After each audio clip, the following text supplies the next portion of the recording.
Bienvenue sur ma chaîne. Alors, j'espère que vous allez bien. En tout cas, déjà mieux que moi, parce que, en fait, j'ai repris un boulot et je me suis massacré le dos. Voilà, donc je suis en arrêt maladie. Aujourd'hui, nous allons faire donc économie, donc les échos. Ce n'est pas la Bérésina, mais la sortie de la Russie a coûté cher au groupe du CAC 40. La facture s'élève au total à 15,8 milliards d'euros pour les 16 groupes de l'indice parisien à avoir chiffré ses coûts dans leur compte du premier semestre. Sans cela, les profits des champions français de la côte auraient dépassé les 86 milliards d'euros en hausse de 50% sur un an. Alors, Total Energy affiche la facture la plus salée. Ouais, ça va, oui. T'inquiète, tu vas se démerder. Et à sa participation dans le numéro 2 du gaz naturel en Russie, Novatek. Bon, j'ai pas la suite. Alors, à économie, quand même, puisque du coup, le recours aux travailleurs saisonniers étrangers explose. Bon, c'est vieux, mais du coup, on n'en a pas parlé. Le Figaro.fr. Mais eux, ils payent pas alors de cotisation en France. Confrontés, je sais pas, je pose une question. Les employeurs se tournent notamment vers les pays du Maghreb pour pourvoir leur emploi vacant. Voilà. Hein? Les racistes, là, quand vous avez le souci, allez voir les hôtels-restaurants, puisque c'est eux qui font venir la main-d'œuvre des pays du Maghreb pour remplacer celle que les Français veulent plus faire. Confrontées à de très fortes difficultés pour recruter des saisonniers, les entreprises tricolores sont de plus en plus souvent contraintes à recourir à de la main-d'œuvre étrangère. D'après les statistiques du ministère de l'Intérieur et de la Direction générale des étrangers en France, d'accord, DGEF, Direction générale des étrangers en France. Ça y est, ça recommence. On est reparti sur les lettres. Non, mais c'est sport national, c'est comme les ronds-points et les ralentisseurs. Près de 26 000 demandes d'autorisation de travail pour des emplois saisonniers ont été déposées depuis le 1er janvier 2022 et 22 000 ont reçu une réponse positive. Bien obligé, parce que sinon Maminette, elle a passé garigate, tu vois, cet été. Si ces chiffres peuvent paraître marginaux face aux millions d'emplois saisonniers estimés en France, ils cachent en revanche une dynamique en pleine explosion. On comptait ainsi à peine plus de 1000 titres de séjour. Alors, les petits blancs, là, les petits français, qu'est-ce que vous attendez, là, pour aller bosser? Dans certains secteurs d'activité, comme celui de l'agriculture, cette force de travail s'est aujourd'hui rendue quasiment incontournable. Parce que moi, j'aime bien, parce que les racistes, chaque fois qu'ils parlent, non. Ouais, d'accord. Va le faire. Comme ça, on ne fera pas rentrer d'étrangers, tu vois. La production est fortement dépendante d'une main-d'œuvre étrangère et cela se passe très bien. Ce sont des travailleurs précieux, surtout qui ferment leur gueule et qui ont en général déjà un savoir-faire. Parce qu'ils sont très agriculture. Bien sûr, ils sont pas dans les bureaux. Comme vient Daniel Sauvetre, secrétaire général d'Interfel, filière des fruits et légumes frais en France. Ce producteur de pommes en Charente verrait d'un bon œil l'intensification de ses recrutements, car le manque de bras et la fuite des saisonniers locaux. Tellement bien traité. Ce modèle en plein essor qui peut tout de même poser question au vu des quelques 6 millions de demandeurs d'emploi inscrits à Pôle emploi. Ça, c'est comme ceux qui vous disent, on fait rentrer des immigrés. C'est parce qu'ils font des gosses. Faites des gosses. Vous savez, c'est simple, hein. Oui, après, il faut les élever. Je sais. Pas tout le monde est capable. C'est intenable. BFM TV. Dans l'Oise, un maire menace d'arrêter de payer les factures d'électricité de sa ville. Je sais pas si vous l'avez vu sur Internet. Alors, on n'a pas de trésor de guerre, on doit voter un budget à l'équilibre. Allez, explique le maire communiste de Montataire, Jean-Pierre Bozino. Il dénonce la hausse des prix et réclame l'aide du gouvernement. Il va t'aider, tu vas voir. Il va te dire, tu veux 2-3 immigrés? Ouais, je t'échange. Assieds-toi, on va discuter. On va parler en terre. Alors, tu es maire de Montataire. Bon, déjà, la ville, le nom, il est dégueulasse. 13 600 habitants.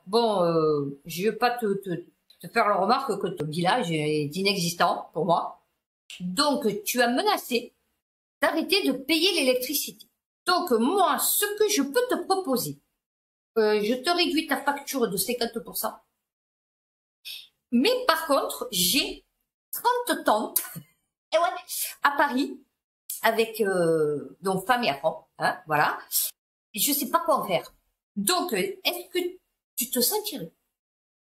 Alors, 13 600, on va dire d'en prendre 1,36. Oui, parce qu'on peut les partager. Oui, il y a des gens qui viennent avec les bambous là. C'est quoi les partages et je t'aurais dit, vous croyez que quoi, c'est ça qu'ils font. Alors, on n'a plus de nouvelles de lui. Hein. Et c'est pas si finalement il va les payer ou pas ces putains de factures.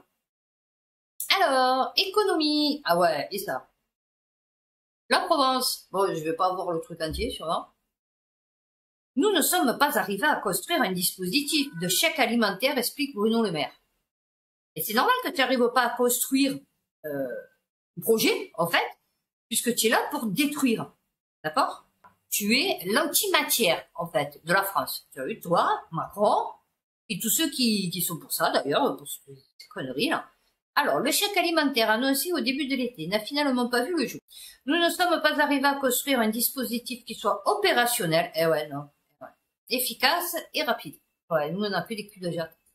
Ouais, j'ai rien contre les culs de jatte, un peu cher. On a choisi une solution de simplicité qui était celle de l'indemnité inflation, parce que nous ne sommes pas arrivés à trouver un dispositif qui ne profite pas aux produits étrangers importés. Ah oui, c'est compliqué. 99% des produits consommés en France, utilisés par les Français, par les habitants de France, sont d'origine étrangère. À part peut-être le vin, le saucisson, voilà, certains trucs là de l'artisanat, vous voyez. Et de toute façon, même que tu donnes un chèque inflation, par exemple, tu me donnes 100 euros pour l'électricité. Donc du coup, ça va me faire 100 euros de moins à payer. D'accord? Et ces 100 euros, donc du coup, je les ai crédités, hein, puisque bon, je fais un peu de comptabilité quand même, contrairement à toi, hein, non. Donc ils vont être, on va dire, en crédit de ma banque. Hein, on est d'accord, puisque je ne les sors pas pour payer mon électricité. Donc, du coup, je vais m'en servir pour autre chose. Et donc, je vais acheter des produits étrangers. Oui, parce que déjà, je n'achète plus de produits français. Voilà, que ce soit clair. Donc, effectivement, je vais acheter Chine. Voilà. Depuis le Covid, j'adore les Chinois.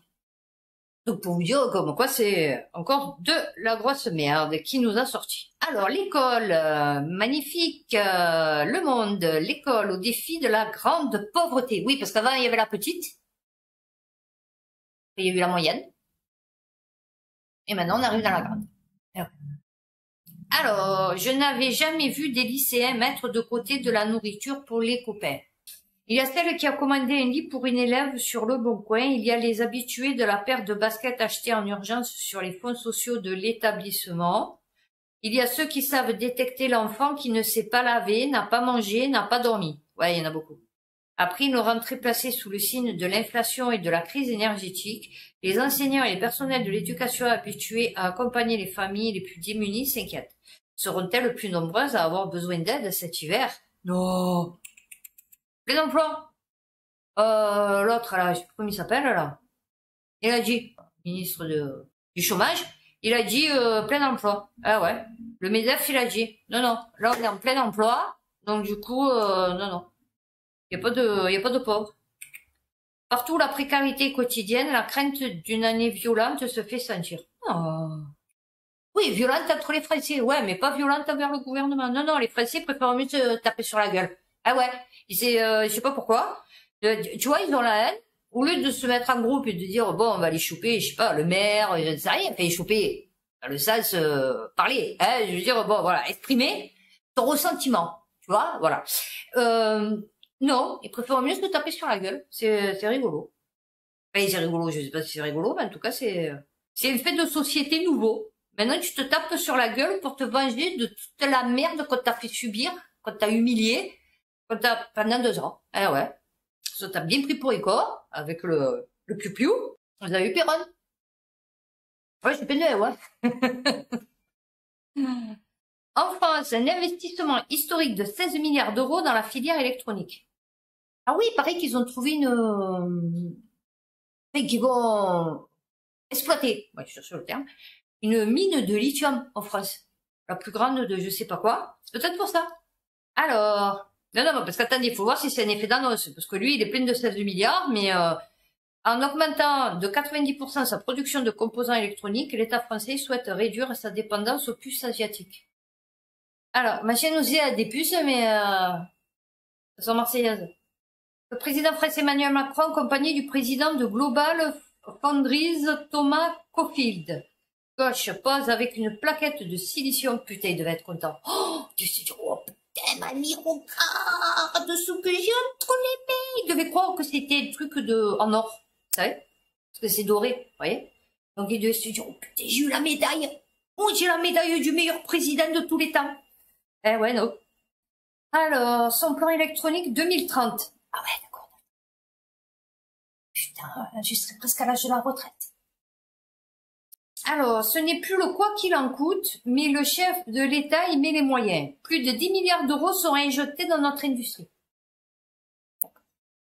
Donc en fait, le mec, il vient, il monte une entreprise pour faire des micro-puces. Donc c'est pas français, hein, c'est le franco-italien, d'accord? Bon, sûrement basé ailleurs qu'en Italie ou en France. On va monter une entreprise qui coûterait 16 milliards, mais lui, il n'en payera que 6. C'est inédit dans notre histoire. Ah ouais, ça, je confirme. Ouais, de payer les 2 tiers hein, de l'entreprise, c'est inédit. Ça devrait contribuer à augmenter la production. Oui, ça devrait. Ouais. Simulation encore. Hein. Équation de la 30% dans les 4 ou 5 prochaines années. Mais non, il t'a dit plan électronique 2030. On est en 2022, chérie. Pourquoi tu nous parles dans 4 ou 5 ans? Cela devrait contribuer à augmenter la production en France de l'ordre de 30% dans les 4 ou 5 prochaines années. Non, il est écrit dans ce plan électronique 2030.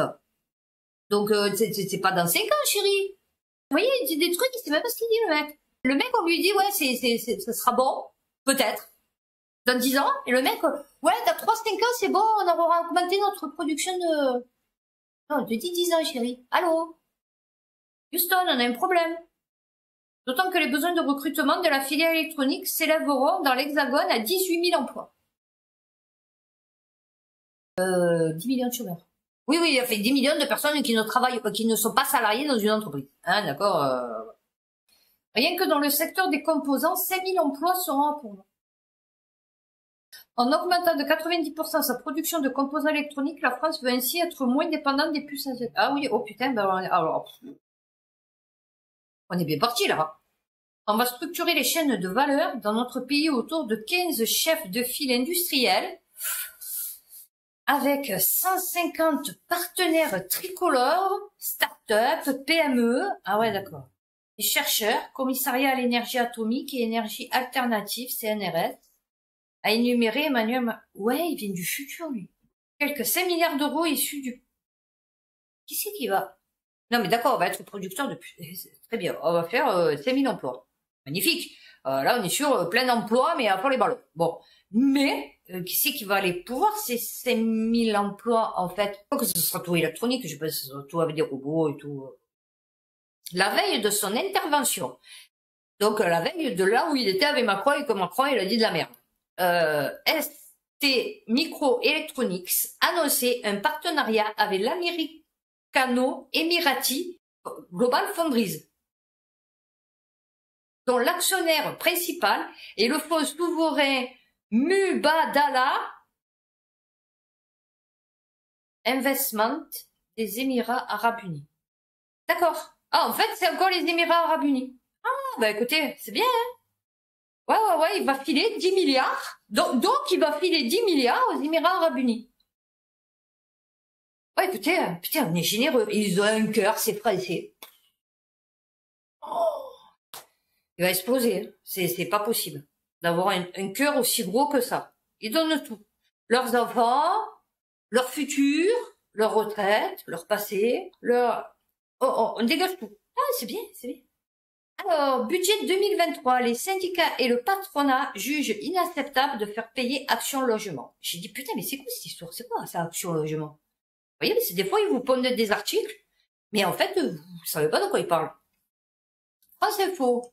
Alors, dans le projet de loi de finances 2023 qu'il a présenté, le gouvernement envisage de mettre l'organisme à contribution à hauteur de 300 millions d'euros. Alors, en fait, c'est ceux qui ont le 1% patronal, vous savez? 1% logement, là, je sais pas quoi. Et donc, chaque fois, ils récoltent de l'argent, puisque vous payez dans l'entreprise, je comprends rien là-dedans, 1%. Bon. Mais là, ils veulent les taxer à hauteur de 300 millions d'euros. Voilà. Pour abonder le Fonds national d'aide à la pierre, FNAP, eh oui, Fonds national d'aide à la pierre. Ils m'ont gonflé. Non, non, mais vous voyez, qui soutient la construction et la rénovation des logements sociaux. CRLS. Non, c'est pas vrai, ça existe pas. Un plan d'investissement colossal mené depuis 2019. Alors, écrivent dans un communiqué commun les organisations syndicales CFDT, CGT, FO, CFE, CGC et CFTC. Vous vous rendez compte le nombre de syndicats qui servent à rien, en fait. Ouais, c'est bien, vous avez la liste là aussi. Hein, et patronale, MEDEF et CPME. Voilà, hein, notez, avec les maires, vous savez, pour ceux qui sont pour l'immigration rurale, je sais pas quoi, pour ceux qui étaient pour le pass vaccinal, pour ceux qui vont voter pour les retraites, machin et tout. Ben, vous pouvez faire la liste. Depuis 2019, Action Logement s'est engagé dans un plan d'investissement colossal pour construire des logements sociaux et intermédiaires et à élargir les bénéficiaires de ces aides au logement, dont la garantie locative Visal. Visal, V majuscule. Dans ce cadre, il a apporté 300 millions d'euros supplémentaires par an au Fonds national d'aide à la pierre, rouage essentiel de la construction de logements sociaux. La santé du groupe n'est pas menacée. Ah, non, non, mais j'ai bien aimé la phrase. Alors, attendez. Le choix, alors ça, c'est l'entourage du ministre délégué à la ville et au logement, Olivier Klein. Alors, je connais pas. Inconnu au bataillon, lui. Le choix qui est fait sur la contribution d'Action Logement s'inscrit dans une position globale sur le financement du secteur, qui est celle de la sécurisation de l'équilibre issue du pacte de 2019 face à des objectifs assez ambitieux en matière de production neuve et de rénovation. Cela ne met pas en difficulté, à ce stade, la santé financière du groupe. Ah, l'année prochaine, peut-être ça va être plus compliqué. Mais là, à ce stade, non, ça va. Et la volonté de poursuivre les discussions. Ah ouais, ils vont te dire, bon, ben, tu vas nous les donner, hein, de toute façon, tu n'as pas trop le choix. C'est une décision inacceptable et un affront au paritarisme. Paritarisme? Parité? Ah oui, non, mais ça n'existe plus, ça. Ah oui, égalité, parité, non, non. Ah oui, non, solidarité, tu vois, tout ça, c'est des termes qui n'existent plus dans le nouveau monde. Rétorquent les partenaires sociaux, pour qui, sans le retrait de cette ponction par le gouvernement, il sera difficile de renouer pleinement la confiance. Ah non, mais de toute façon, on n'a plus confiance à rien. Enfin, moi, perso, j'ai plus confiance à rien ni en personne. Donc, bon, du coup, au moins, c'est réglé, cette histoire. Je sais pas comment les gens, ils font pour avoir confiance encore en quelqu'un, hein, franchement. Voilà. Donc, je risque pas de mettre le pull. Tu vois, encore? Non, mais c'est bien. Franchement, ils ont trop eu du cul. Ah oui. Eux aussi, ils ont trop du cul, en vérité. Franchement, bon, je ne sais pas dans un mois, mais en tout cas, nous ici, c'est t-shirt. T-shirt short, hein, je vous explique. Faut qu'il fasse 29 dans mon appartement. Alors, inflation dans le quartier le plus pauvre de France. En compte, on a toujours fait comme ça. Alors, le quartier le plus pauvre de France, c'est le mien. Alors que l'inflation tutoie les sommets, les habitants de la Belle de Mai et du 3e arrondissement de Marseille, le plus pauvre de France, restent stoïques en continuant de compter ce qu'ils ont toujours fait. Alors, le 3e arrondissement de Marseille est le plus pauvre de France, avec un taux de pauvreté qui approche les 55% et une part d'inactifs à 46%. Oui, effectivement. Alors, les associations d'aide particulièrement nombreuses, oui, dans ce quartier de 50 000 habitants, ah ouais, quand même, observe toutefois un surplus d'activité et notamment au niveau des médiations pour les factures impayées. Ah ouais, ça je veux. Alors que l'inflation tutoie les sommets, les habitants de la Belle de Mai et du 3e arrondissement de Marseille, le plus pauvre de France, restent stoïques. Ouais, nous, oh. Ici, 46% de la population âgée de 16 à 65 ans est sans activité selon l'INSEE. Eh ouais. Près de 55% vivent sous le seuil de pauvreté, soit un peu plus de 2000. Qu'est-ce qu'ils ont produit encore comme chiffre? Soit un peu plus de 2000 € par mois pour une famille avec 2 enfants de moins de 14 ans. Non, c'est pas possible. C'est pas possible. Alors, ça a augmenté, hein. Parce que bon, moi, à l'époque, quand on était avec le père de mes enfants, c'était 1004 à 2. Enfin, avec les 2 enfants. À 2 plus 2. Donc, on avait 1004. Ah, 600 €, s'ils augmentaient de 600 €. Ah, c'est bien, oh. La fille. Non, mais c'est vrai, hein, attendez, oh. Parce que nous, on crevait la dalle, hein. Je vous le dis, hein. On compte et fait attention, on a toujours fait comme ça, explique simplement Serge, chez qui l'essence n'est pas un débat. Ils n'ont pas de voiture. Ah ouais, non, mais il y en a plein ici, hein. Ah, les transports en commun, putain, vous voyez ça, c'est hallucinant, poussettes. Des poussettes, mais blindées avec des sacs de course et tout, que vous vous dites, la femme, vous savez même pas comment elle fait pour monter dans le bus avec, vous voyez. Enfin, vous l'aidez pas, vous voyez, parce que vous savez, vous allez vous faire une hernie, quoi. Non, non, mais c'est un truc de fou. on prend un peu moins en quantité, moins de viande aussi, mais l'huile, la farine, il y a des produits dont on ne peut pas se passer. Observe Myriam. Ah, moi, j'utilise pas d'huile. Là, ça doit faire 2 mois que j'ai pas fait une friture avec de l'huile, vous savez, tournesol, machin et tout. Moi, j'utilise ou du sendou de porc, ou je fais revenir avec l'huile d'olive tunisienne. Ouais, avec le orange. Trop bonne cette huile. Parfait. Je fais un peu plus souvent crédit aux clients. Les commerçants constatent toutefois une baisse de leur chiffre d'affaires malgré une hausse de leur prix. Les cuisses de poulet, mon produit le moins cher que je vendais 1,90 € le kilo, c'est maintenant plus de 3,50 €. Ah ouais. Jamais la hausse n'avait été aussi brutale. Ah ouais. Non mais, je me dis, putain, heureusement que je suis pas ouvert à ça. Bon, ça va que je paye pas de loyer, machin et tout, hein, que je paye que 100 € de charge par mois. Mais je me demande comment je ferais, s'il fallait vraiment que je vive avec un budget, au centime près, quoi. Enfin, comme avant, quoi. Les gens prennent moins en quantité, souvent 800 grammes au lieu d'1 kilo, 300 au lieu de 500. En fait, de moi, c'est vraiment calme. Constate-t-il devant un client cherchant à négocier son panier de 10,40 € à 10 € tout rond. Mohamed, un primeur voisin, a rogné ses manches pour garder ses prix qui défient toute concurrence. 1 € le kilo de pêche, 1,50 € celui de tomate. Les gens doivent bien manger, là, on ne sait pas trop. Ouais, non, c'est vrai que nous, ici, alors, quand j'étais à Carrefour Catalan, il y avait des fois, il manquait, vous savez, 20 centimes, une vieille, vous voyez, il manquait 20 centimes, 30 centimes, 50 centimes. Si vous voyez le nombre d'étrangers, enfin, de personnes non blanches, voilà, qui leur proposaient de leur donner, en fait, des 20 centimes, des 30 centimes, comme ça. Oui, oui, alors peut-être ils ont les moyens, enfin, je sais rien. Mais en tout cas, c'est rare, les blancs qui faisaient ça. Vous voyez, voilà. Non, enfin, je tiens à préciser. Alors, nous faisons de plus en plus de médiation avec les bailleurs ou fournisseurs d'énergie pour étaler les impayés. Et ouais, l'hiver et la crise annoncée sur les prix du gaz, notamment alors que de nombreux logements sont encore équipés de chaudières anciennes. Putain, moi j'ai fait refaire ma chaudière, heureusement. Ils me l'ont mis neuf. Bon, elle me plaît pas. Parce qu'elle se déclenche de temps. Pour rien. Il m'a dit que c'était normal. C'était les dernières des dernières. Ouais, d'accord, mais bon. Vu que moi j'ai la cuisine ouverte, c'est super top pour dormir. Vous voyez, parce que toutes les heures, elle se déclenche, elle s'allume. Autonome. BFM Business, le ministère de l'économie se voit refuser l'accès aux transactions bancaires des Français. Ouais, vous avez vu ça? Nono, hein, Nono l'embrouille. On va l'appeler Nono l'embrouille maintenant. Non, mais s'il te plaît. C'est une demande aussi large que surprenante qui a été faite en cette... Non, mais c'est pas surprenant, hein.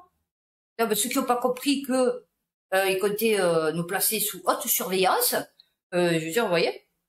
Alors, le ministère de l'économie et des finances relève le site spécialisé Next Impact dans une lettre accessible publiquement, mais dont aucune promotion n'avait été faite. Ah ben oui, la DINUM, Direction interministérielle du numérique, retoque la volonté de Bercy de collecter en temps réel l'ensemble des opérations bancaires des Français. Alors, le 15 septembre 2021, dans le cadre de la modernisation du fichier des comptes bancaires. Eh ouais, c'est comment?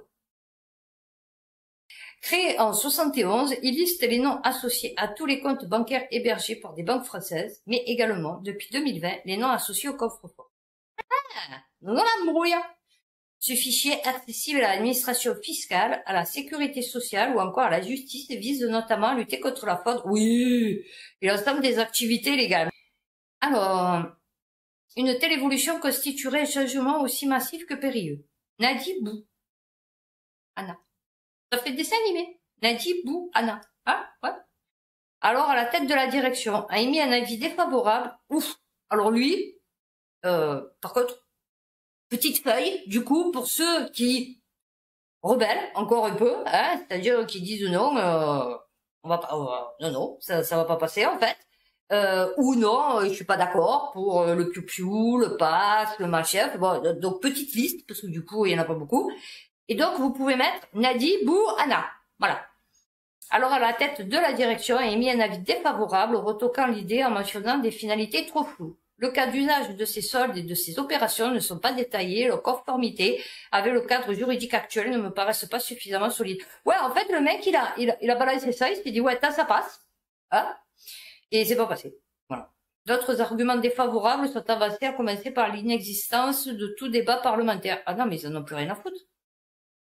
Après, auprès de Tech & Co, la Direction Générale des Finances Publiques, DGFiP, a dans un premier temps assuré que le projet n'était pas pour l'heure à l'ordre du jour. Ah oui, non, mais ça c'est comme le pass énergétique, non, c'est pas à l'ordre du jour. La réforme des retraites, ouais, on va y passer. Peut-être ça veut dire c'est mort, les gars, je vous le dis. Voilà, non, c'est bien.